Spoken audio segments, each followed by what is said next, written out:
જય રણછોડ માખણ ચોરના નાદથી ડાકોરનો આ માર્ગ ગુંજી ઉઠ્યો છે, કારણ કે ફાગણ સુદ પૂનમ અને હોળીના પર્વે જે યાત્રાળુઓ શ્રદ્ધાળુઓ જે છે તે ભગવાન ડાકોરના દર્શન કરવા માટે, રણછોડના દર્શન કરવા માટે પગપાળા જઈ રહ્યા છે. આપ માહોલ જોઈ રહ્યા છો ત્યારે આપણે લોકો વાત કરીશું કે તે કેટલા ટાઈમથી આવ્યા છે, ક્યાંથી નીકળ્યા છે તેને લઈ અને આપણે પૂછીશું તેમને, વાત કરીશું તેમની સાથે.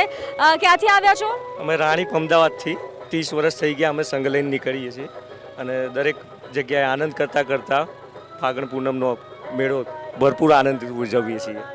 કેટલો સમય લાગે છે તમને પહોંચવામાં અને તમે અહીંયા પહોંચવા માટે ક્યારે નીકળ્યા છો? અમે લગભગ 28 તારીખે રાતે નીકળ્યા હતા.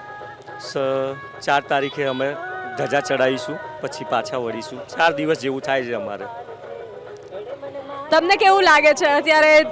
કેટલા વર્ષથી આવો છો તમે? હું 8 વર્ષથી આવું છું. કેવી અનુભૂતિ?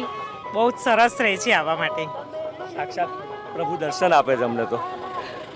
તમને લોકોને કેવું લાગી રહ્યું છે? પહેલી વાર આવો છો કે કેવી રીતે છે?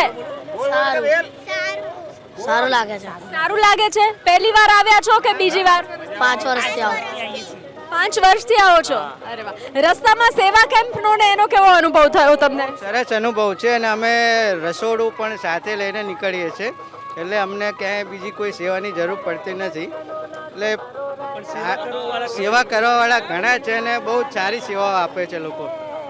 તો બોલો જય રણછોડ.